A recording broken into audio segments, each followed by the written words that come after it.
Baie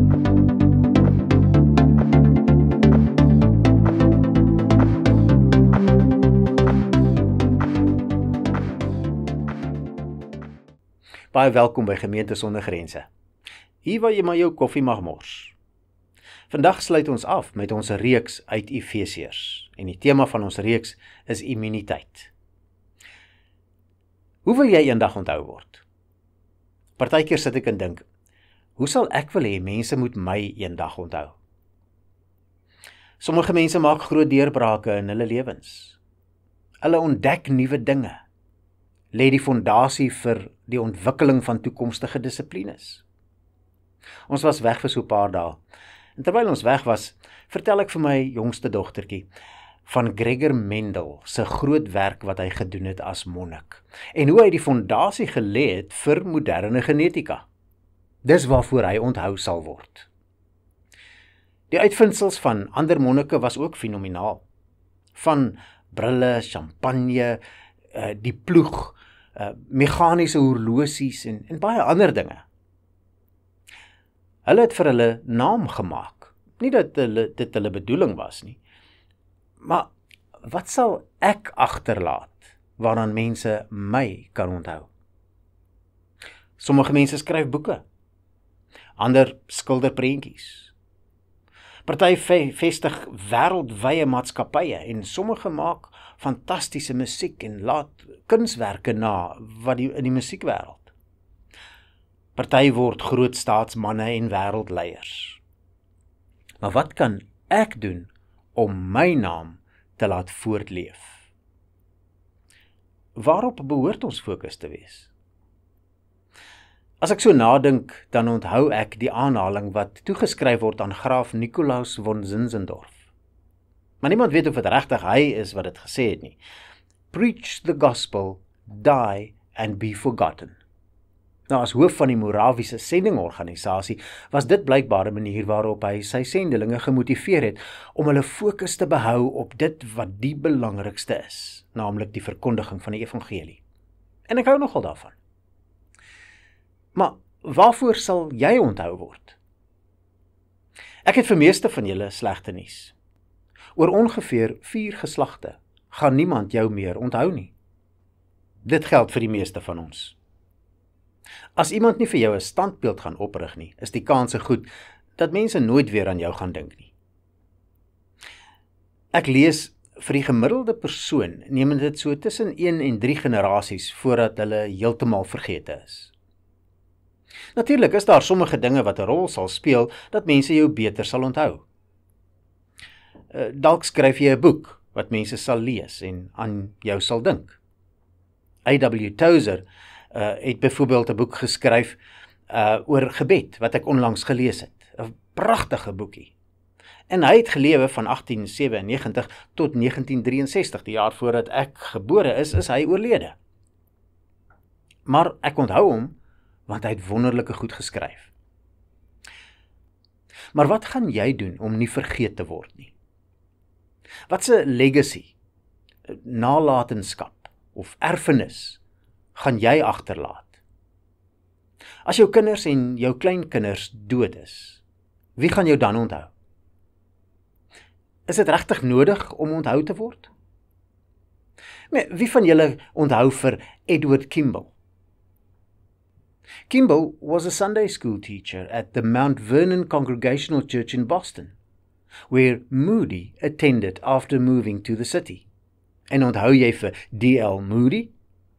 Ja, dis Kimball wat hom na Jesus toe gelei het. Ons onthou vir Moody, maar Kimball is vergete.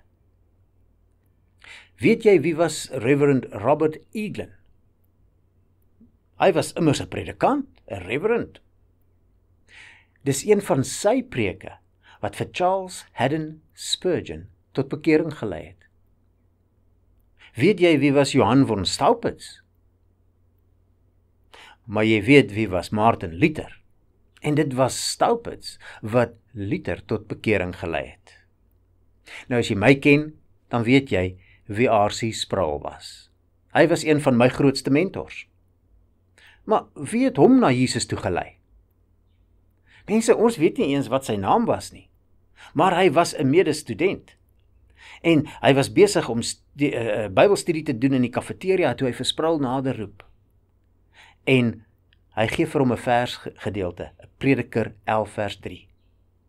Daardie teks het later vir Sproul so aangespreek dat hy in sy koshuiskamer sy lewe oorgegee het aan die Here. As jy onthou wil word, waarvoor sal dit wees? Wie van julle weet iets van Tychicus? Ons lees van hom in die Bybel. Kom ons lees Efesiërs 6 vanaf vers 21. Tychicus, die medegelowige wat ek baie lief het, die getroue dienaar in diens van die Here, sal julle alles vertel, sodat julle kan weet hoe dit met my gaan en wat ek doen. Ek stuur hom juis hiervoor na julle toe, sodat julle kan hoor hoe dit hier by ons gaan en sodat hy die kommer in julle gemoed kan wegneem. Vrede vir die broers en liefde en geloof van God die Vader en die Here Jesus Christus. Die genade sal by julle almal wees wat vir ons Here Jesus Christus met onverganklike liefde liefhet. Nou voordat ons kom by wie hierdie Tychicus was en waarom dit belangrik is dat ons hom onthou, is dit nogal interessant om te weet hoe die Griekse konstruksie van hierdie gedeelte lyk. As ons dit letterlik sou vertaal, sal dit min of meer so klink. Maar dat julle ook sal ken of weet wat my omstandighede is en hoe dit met my gaan. Dan gaan hy aan, en hy praat van Tychicus, wat dit aan hulle sal bekend maak, en om hierdie rede het hy hom na hulle toe gestuur, en dan skryf hy weer, gestuur om bekend, om te ken, te maak ons omstandighede, en om julle harte te bemoedig. Nou die 2 verse begin en eindig met die doel waarom Tychicus gestuur is. Dit is sodat die gelowiges wat die brief lees, kan weet wat Paulus se omstandighede is en hoe dit met hom gaan. Nou die woorde wat vir ken of weet gebruik word, verskil egter van mekaar. Die eerste woord wat gebruik word is eido of oida en beteken feitelike of intellektuele kennis. Die tweede woord wat Paulus gebruik is ginosko, wat verwys na persoonlike ervaring en verhoudingskennis. Paulus wil dus hê dat die gelowiges feitelike en intellektuele kennis moet hê, maar ook eerstehandse persoonlike kennis van wat sy omstandighede is en hoe dit met hom gaan. Hierin leer ons 'n geweldige belangrike les. Paulus leef nie in afsondering nie, alhoewel hy in die tronk is, en sy omstandighede behoort ook nie 'n geheim te wees nie, ongeag of dit sleg gaan met hom of dit goed gaan met hom. Dit is belangrik dat ander gelowiges moet weet waarmee hy te doen het. Hoekom? Wel, ek dink die eerste rede is reeds in die vorige verse wat ons behandel het genoem, sodat hulle vir hom kan bid. Die tweede rede kry ons aan die einde van vers 22, sodat hulle bemoedig kan word. Nou hierdie bemoediging is nie so seer omdat hulle nou weet dat dit met hom goed gaan nie, maar sodat hulle kan weet dat selfs al gaan dit sleg in die tronk en is sy lewe in gevaar, die Here met hom is en hom versterk in sy omstandighede. Dit is dus ook 'n teken dat die gelowiges se gebede vir Paulus wel verhoor word. Nie deur bevryding uit die gevangenis nie, maar deur die krag en moed en die vrymoedigheid om aan te hou om die evangelie te verkondig. Mag ons hier van Paulus leer dat ons ook ons omstandighede, beide goed of sleg, aan mekaar sal bekend maak. Jy weet, hierdie tendens dat ons nie ons struggles met iemand mag deel nie. Dis onbybels. Niemand mag weet van my persoonlike moeilikhede nie. Ons swakhede en ons oorwinnings is alles dinge wat gedeel behoort te word. Hoekom? Vir voorbidding, vir bemoediging en vir aanmoediging. So, wie was Tychicus? Sy naam word 5 keer in die Bybel genoem. Die eerste keer in Handelinge 20 vers 4. Pyrrhus se seun Sopater van Berea het saam met Paulus gereis en ook Aristarchus en Secundus, albei van Thessalonika. Gaius van Derbe en Timotheus, as ook Tychicus en Trofimus, albei van die provinsie Asië. Hierdie vers leer ons 2 dinge. Hy was afkomstig uit die provinsie Asië en hy het saam met Paulus gereis. In Titus 3 vers 12 lees ons: Sodra ek vir Artemas of Tychicus na jou toe stuur, moet jy probeer om na my toe te kom in Nikopolis, want ek het besluit om die winter daar oor te bly. So, daar is 'n moontlikheid dat Tychicus dalk deur Paulus na Titus toegestuur is. In 2 Timoteus 4 vers 12 hoor ons: Tychicus het ek na Efese toegestuur. So Tychicus is wel na Efese toe. En dit is waarskynlik dan ook hy wat hierdie belangrike brief afgelewer het. En om so 'n belangrike taak aan iemand toebedeel, moet jy 'n besonderse mens wees, en ons kom nou daarby uit. In Kolossense 4 vers 7 lees ons 'n bietjie meer oor hom. En dit klink amper identies aan Efesiërs. Tychicus, die medegelowige wat ek baie liefhet, sal julle alles vertel van hoe dit met my gaan. Hy is 'n getroue dienaar en werk saam met my in diens van die Here. Hier hoor ons dat hy 'n gelowige was, dat hy geliefd was, dat hy 'n dienaar van Paulus en van die Here was. En dan hoor ons dat hy getrou was. Hier in Efesiërs lees ons dieselfde. Tychicus, die medegelowige, wat ek baie liefhet, a dear brother, die getroue dienaar in diens van die Here, sal julle alles vertel. Ons hoor nêrens wie sy ouers was, wat hy gedoen het voor sy bekering nie, hoe hy tot bekering gekom het nie, hoe hy gesterf het nie, niks nie. Maar wat ons van hom weet, is die belangrikste inligting wat ons behoort te weet. Hy was eerstens 'n gelowige. As iemand iets oor jou moet weet, is dit dat jy 'n gelowige was. Daaroor moet daar geen twyfel wees nie. Dis nodig dat jou ouers weet, dat jou huweliksmaat weet, dat jou kinders en jou kleinkinders weet, dat die res van jou familie weet, dat jou vriende en kollegas weet. Niemand moet ooit kan twyfel of jy regtig 'n gelowige was nie. Jou lewe moet van so 'n aard wees, dat niemand ooit op enige tydstip daaroor sal twyfel nie.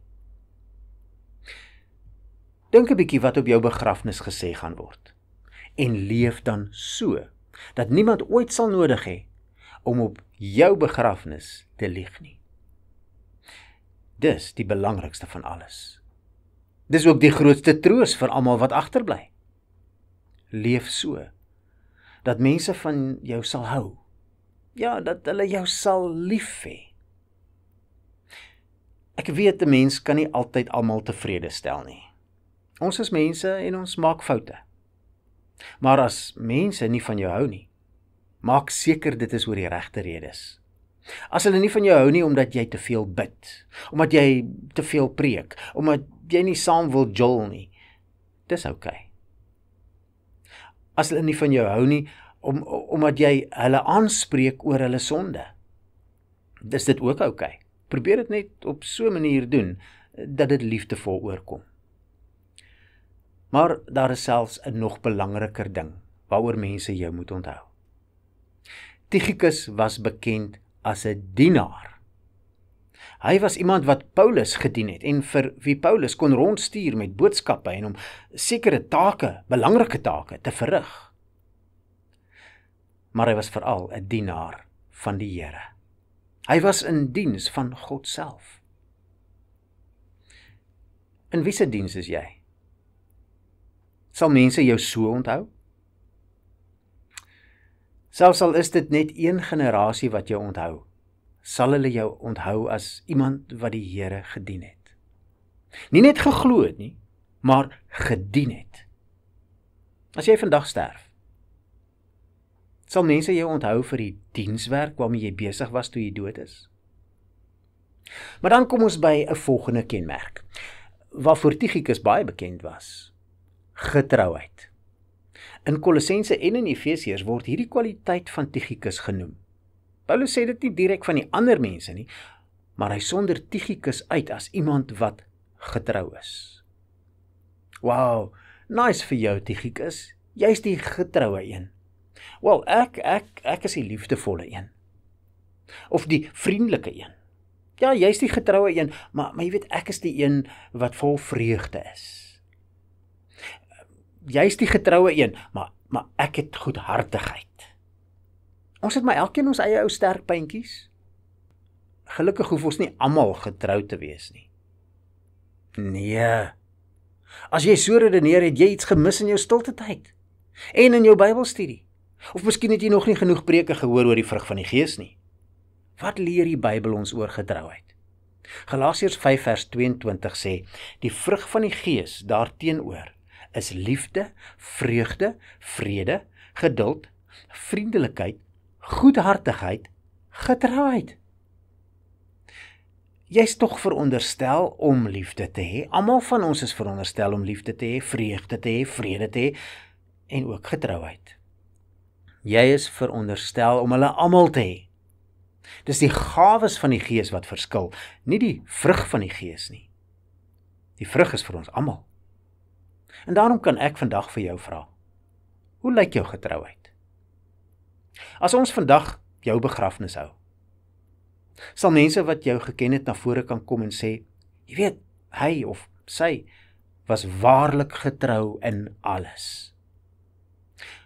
As jy hom iets gevra het en hy sê hy sal dit doen, dan kon jy maar weet, hy sal dit doen.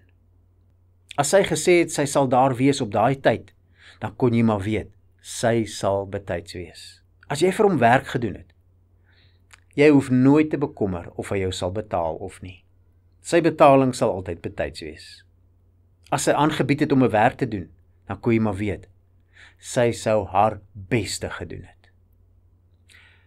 As daar fout gegaan het, dan moet jy ook weet, dit was nie doelbewus nie, en dit was iets buite beheer. As iets voorgeval het, dan sou sy jou altyd laat weet het. Is dit hoe mense van jou sal praat, op jou begrafnis? Sal hulle werklik jou lewe kan vier as 'n wonderlike nalatenskap? Of is daar tye waarin hulle sal terugdink en sê, wel, dankie tog, ons sal nooit weer dit beleef nie. Ek hoop nie dit is waar van jou nie. Maar kom ons wees eerlik. Niemand van ons is perfek nie. Ons maak mense seer, ons stel ander teleur. Maar wat is jou diepste begeerte? Is dit regtig om onthou te word as iemand wat niks kon voel, 'n mens met geen groter doel? Maak my legacy regtig soveel saak? Of is dit die verskil wat ek gedurende my lewe maak? Om onthou te word maak nie soveel saak as om getrou te wees in elke werk of taak. Om as kind van God te leef, om geliefde broer te wees. Dis my grootste begeerte. Ja, dit is my hoogste doel. Mag die Here jou so inspireer, dat dit altyd jou hoogste doel sal wees. Amen.